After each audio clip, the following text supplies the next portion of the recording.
வணக்கம். அதிமுக கூட்டணி கட்சிக்குள்ள ஏதாவது பெருசா மாற்றம் வருமா? அப்படிங்கிற எதிர்பார்ப்புலாம் இருக்கு. ஆனா எடப்பாடி பழனிசாமி ரொம்ப ஸ்ட்ரிக்ட்டா இருக்காரு. ஓபிஎஸ்ஸையும் சரி, டிடிவி தினகரனையும் சரி, சசிகலாவையும் சரி, எந்த ரூபத்திலயுமே கட்சிக்குள்ளேயோ, கூட்டணிக்குள்ளேயோ கொண்டு வரக்கூடாது. அப்படிங்கிறதுல ஒரு தெளிவா ஒரு முடிவு எடுத்துக்கிட்டு இருக்காரு. விருப்ப மனுவெல்லாம் குடுத்துட்டு இருக்காரு. நான் தான் அதிமுக, நான் தான் கட்சியோட பொதுச் செயலாளர். நான் சொல்றத கேட்கிறதா இருந்தா கேளுங்க. அப்படிங்கிற மாரி சொல்ட்டாங்க. இப்ப 234 தொகுதியிலயுமே பார்த்தீங்கன்னா, எடப்பாடி பழனிசாமி இந்த இவங்களுக்காக பட்டியலின மக்களுக்காக ஒதுக்கப்பட்ட தனி தொகுதிகளை தாண்டி எல்லா தொகுதியிலையும் எடப்பாடி பழனிசாமிக்கு விருப்ப மனு போட்டிருக்கிறாங்க. இது விரும்பி போட்டிருப்பாங்கன்னு நினைக்கிறீங்களா நீங்க? அதுக்கெல்லாம் வாய்ப்பு இருக்குதா? சும்மா போட்டு வைப்போமே அப்படின்னு சொல்லி எடப்பாடி ஆதரவாளர்கள் எல்லாமே என்ன செஞ்சிருப்பாங்க, இல்லை எடப்பாடி பழனிசாமி கூட இருக்கிறவங்கள, அண்ணா நீ ஒரு விருப்ப மனு போட்டு விடுனே, என்னண்ணே இப்படி பண்ற அப்படிங்கிற மாதிரி கேள்வியெல்லாம் கேள்வியிருப்பாங்க. ஏன்டா அவன் போடுறான் நம்மளும் போட்டு வைப்போமே அப்படிங்கிற எண்ணத்தில் கூட சிலர் போட்டு வச்சிருக்கலாம்.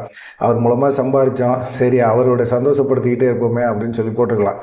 அதுலேயும் குறிப்பாக உதயகுமார்லாம் பார்த்தீங்கன்னா, திருமங்கலம் மதுரையில் நில்லுங்க அப்படின்னு சொல்லி எடப்பாடி பழனிசாமிக்கு தென் மாவட்டத்தில் வாங்க, எம்ஜிஆர் போல ஜெயலலிதா போல வாங்க அப்படின்னு சொல்லியிருக்காங்க. அதை தான் எல்லாருமே வரவேற்கிறாங்க. வாங்க எடப்பாடி பழனிசாமி மதுரையில் நில்லுங்க, கொங்கு பெல்ட்டை தாண்டி எடப்பாடியை தாண்டி சேலத்தை தாண்டி அப்படியே மதுரைக்கு வாங்க, ரொம்ப ஆளுமை மிக்க ஒரு தலைவரில் நீங்கள் நில்லுங்க.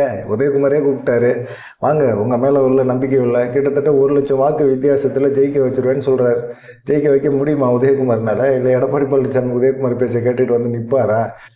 அவர் எடப்பாடியிலே அவர் நிற்கிறது பெரிய கஷ்டம், நின்று ஜெயிக்கிறது கஷ்டம் அப்படிங்கிற மாதிரி சொல்லிட்டு இருக்காங்க. இதில் உதயகுமார் பில்டப் ஒன்றுமே செய்ய முடியாது. அது ஒரு மனநோய். அந்த மனநோய் அப்படி தான் இருக்கும். இதை தாண்டி பார்த்தீங்கன்னா ஓபிஎஸ், டிடிவி தினகரன் இவங்க 2 பேரும் என்ன பண்ணுவாங்க? இப்போ எடப்பாடி பழனிசாமி என்டிஏ கூட்டணிக்குள்ளே அமித்ஷா சேர்க்கணும்னு முயற்சி பண்ணுறாரு. எடப்பாடி பழனிசாமி வேணான்னு சொல்கிறாரு. இப்போ ஓபிஎஸ் தனியாக கட்சி குழு அப்படிங்கிறத கழகமாக மாற்றிட்டாரு, கட்சி ஆரம்பிச்சிட்டாரு. டிடிவி தினகரனுக்கு ஏற்கனவே வச்சிருக்கிறாரு. 2021 அவர் பயங்கர சேதாரத்தை அதிமுக கொடுத்தாரு. இப்படி எல்லாருமே நடந்துக்கிட்டே இருக்குது. இப்போ ஓபிஎஸ், டிடிவி தினகரன் என்ன முடிவு எடுப்பாங்க அப்படின்னு பார்த்தீங்கன்னா, ஏற்கனவே ஓபிஎஸ், டிடிவி தினகரன் இவங்க எல்லாமே செங்கோட்டையனோட நல்ல பழக்கத்தில் இருக்காங்க. இப்போ செங்கோட்டையன் தாவேக்கால இருக்கிறாரு. தாவேக்கால இருக்கிறாரு அப்படின்னா இவங்க தனி கட்சி ஆரம்பித்து தாவேக்கா சைடு போயிடுவாங்க அப்படின்னு எதிர்பார்க்குறாங்க. ஆனால் என்டிஏ கூட்டணியில் சேரணும் அப்படிங்கிற அழுத்தத்தை அமித்ஷாவோ வேற யாரோ கொடுத்தாங்க. இப்போ அண்ணாமலை 2 பேர்த்தோடய க்ளோஸ் தான், ஓபிஎஸ் கூட டிடிவி தினகரோட ரொம்ப நெருக்கத்தில் இருக்கார். சரி, நெருக்கத்தில் இருக்கிறாருங்கிறதுக்காக அவருக்காக நம்ம அண்ணாமலை நம்ம நண்பராச்சப்பா, அவர் சொல்கிறத நம்ம கேட்போம் அப்படின்னு சொல்லிட்டு டிடிவி தினகரன் போய் என்டிஏ கூட்டணியில் உட்காருவாரா? என்டிஏ கூட்டணியில் உட்காந்தாருன்னா அவர் கட்சியை நாசம் பண்ணிட மாட்டாரா எடப்பாடி பழனிசாமி? எடப்பாடி பழனிசாமி இப்போ என்டிஏ கூட்டணியில் இருக்கிறாங்க. பாரதிய ஜனதா என்ன செய்யும்? அவங்களுக்கு கொடுக்குற தொகுதியில் ஒரு 10 தொகுதியை டிடிவி தினகரன் கொடுத்து நில்லுங்க அப்படின்னு சொல்லி கொடுத்தா, அந்த 10 தொகுதியில் இருக்கிற அதிமுக வேட்பாளர்கள் டிடிவி தினகரன் வேட்பாளர்களுக்கு ஓட்டு போட்டுருவாங்களா? இல்லை சொல்லுங்கள், ஓட்டு போடுறதுக்கான வாய்ப்புகள் இருக்கா? டிடிவி தினகரன் வேட்பாளரை தோற்கடிக்கிறதுக்கான முயற்சியை தானே எடுப்பார். 2021 ஓபிஎஸ்ஸை தோற்கடிக்கிறதுக்கு மறைமுகமாக செயல்பட்டார் எடப்பாடி பழனிசாமி. அந்த குற்றச்சாட்டை அப்பயே ஓபிஎஸ் வச்சார். கடைசி நேரத்தில் ரொம்ப கொஞ்சோண்டு வாக்கு வித்தியாசத்தில் தொட்டம் புழைச்சவன்னு ஜெயிச்சார் ஓபிஎஸ். அந்த அளவுக்கு எடப்பாடி பழனிசாமி வேலை பார்க்க வர மாட்டாரா?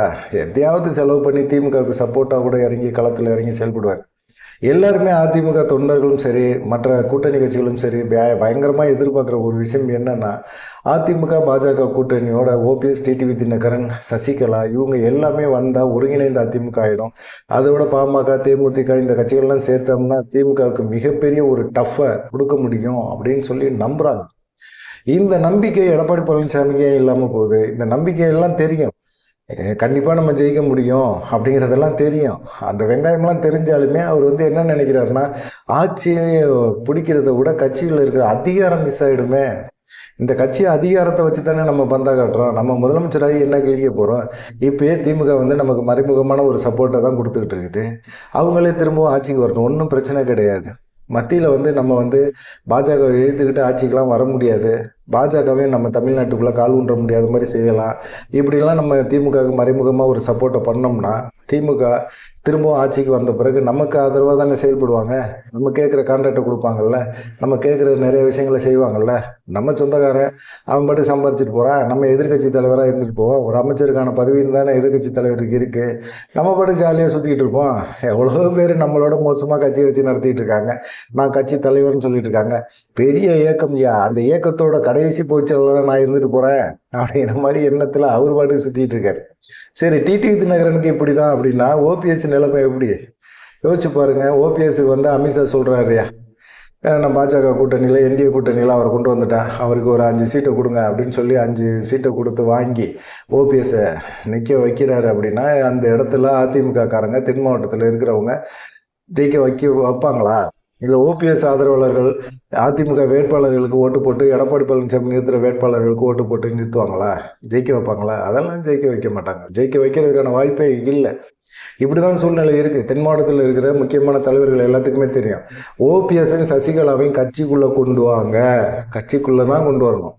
கூட்டணிக்குள்ளே கொண்டு வரான், நீங்கள் கூட்டணிக்குள்ளே வச்சுக்கோங்க அப்படின்லாம் பண்ணால் அதெல்லாம் வேலைக்கே ஆகாது. அவங்களாம் ஒத்தும் போக மாட்டாங்க. தொண்டர்கள் வந்து கண்டிப்பாக ஓட்டு போட மாட்டாங்க. இப்போ ஓபிஎஸ் டிடிவி நிலைமை என்ன அப்படிங்கிற ஒரு கொஸ்டின் இருக்குது. இப்போ சசிகலாவோட பேச்சுவார்த்தை நடத்துகிறாங்க. சசிகலா வந்து எப்படியாவது அதிமுகவுக்குள்ள கடைசி நேரத்தில் உள்ளே வந்துடுவாங்க, முக்குலத்து சமுதாய ஓட்டுகளுக்காக அவங்க உள்ளே வருவாங்க அப்படின்லாம் சொல்கிறாங்க. அதெல்லாம் வாய்ப்பு இல்லை, சுத்தமாகவே இல்லை. அது வந்து பேச்சுவார்த்தை நடத்துகிறாங்கன்னா வதந்தி தானே தவிர மற்றபடி அதை கொண்டு வந்து உள்ளே சேர்த்து என்ன பண்ண போகிறோம் அப்படிங்கிறது தான். சசிகலாலாம் உள்ளே வந்தால் எடப்பாடி பழனிசாமிலாம் 3-4 மாதத்தில் வெளியேறிடுவார். ஆனால் இது வந்து 2026 அவருக்கு மிக முக்கியமான தேர்தல். இந்த தேர்தலுக்கு அப்புறமா கொடுக்க முடியல, வெற்றியை கொடுக்க முடியல, ஆட்சியில் உட்கார வைக்க முடியல அப்படின்னா கண்டிப்பாக எடப்பாடி பழனிசாமியை தொடச்சி வெளியேற்றிடுவாங்க. ஒவ்வொரு தேர்தலையும் சொல்கிறாங்க. ஆனால் என்ன செய்ய முடியும்? அவர் ஏற்று ஒன்றுமே பண்ண முடியல.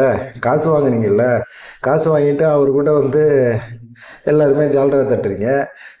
இப்போ நம்ம வந்து வெளியேறோம் அப்படின்னு சொன்னோம்னா காசு வாங்கிட்டீங்களா, காசு வாங்கிட்டு போனில்ல, அந்த காசுக்கெல்லாம் ஒரு பதிலை சொல்லு அப்படிங்கிற மாதிரி பல லிஸ்ட்டுகளை போட்டிருப்பார். எப்படி வந்து கையெழுத்தெல்லாம் வாங்கி வச்சுருப்பார். என்னென்ன பத்திரம் வாங்கியிருக்க, சொத்து வாங்கியிருக்கிற எல்லாத்தையும் எழுதி கொடு. ஜெயலலிதா பாணியில் அவர் அந்த ஸ்டைலில் கூட கையெழுத்து வாங்கி வச்சுருப்பார். அது கூட பயந்துக்கிட்டு கூட நிறைய பேர் வந்து போகாமல் கூட இருந்துக்கலாம்.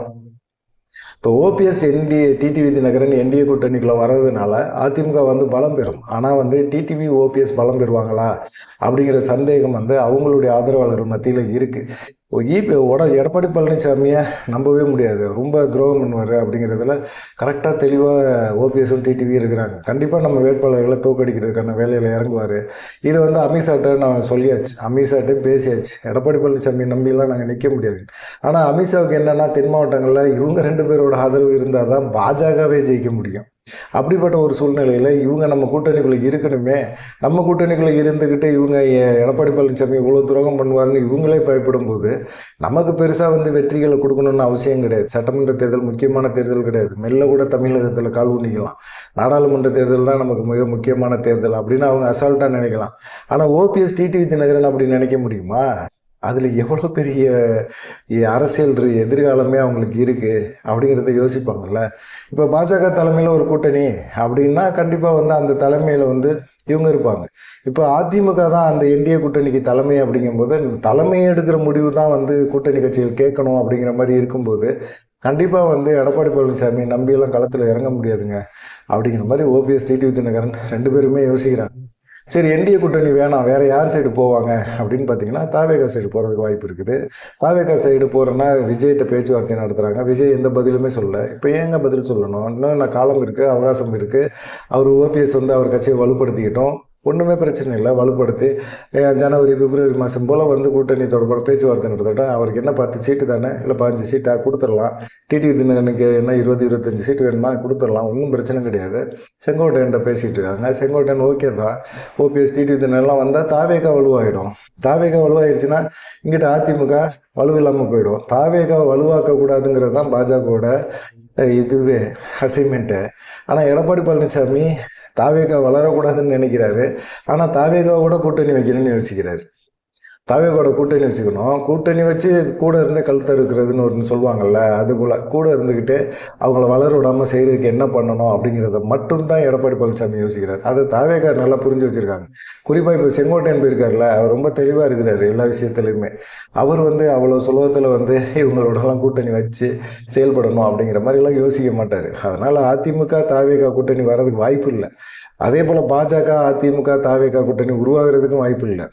செங்கோட்டை வேணால் ஓபிஎஸ் டிடிவி தினகரனோட பேச்சுவார்த்தை நடத்தி கூட்டணிக்குள்ளே கொண்டு வருவாங்க. ஏன்னா அவங்க தனிப்பட்ட முறையில் ஒரு குழு அமைக்கிறாங்க தாவேகா சைடு. அந்த குழு தான் பேச்சுவார்த்தை நடத்தும். அப்படி நடத்தும்போது ஓபிஎஸ் டிடிவி தினகரனுக்கு ஒரு முக்கியத்துவம் கொடுப்பாங்க அப்படின்னு சொல்கிறாங்க. இல்லை, பாஜக வந்து மிகப்பெரிய ஒரு அழுத்தத்தை தாவேகாவுக்கு கொடுக்கும் அப்படின்னு சொல்லி தாவேக்கா நினச்சா ஓபிஎஸ் டிடிவி தினகரன் சேர்க்க வேணாம், நம்மளுடைய ஸ்ட்ரென்த் என்ன அப்படின்னு காட்டணும் அப்படின்னு நினச்சாங்க அப்படின்னா ஓபிஎஸை பொறுத்த வரைக்கும் ஒன்றும் பிரச்சனையே கிடையாது. திமுக இருக்குது, திமுகவில் ஒரு 3 சீட்டாவது 4 சீட்டாவது வாங்கிட்டு அவர் பாட்டுக்கு நின்றுட்டு போயிட்டு போகிறாரு. என்ன நடக்க போகுது?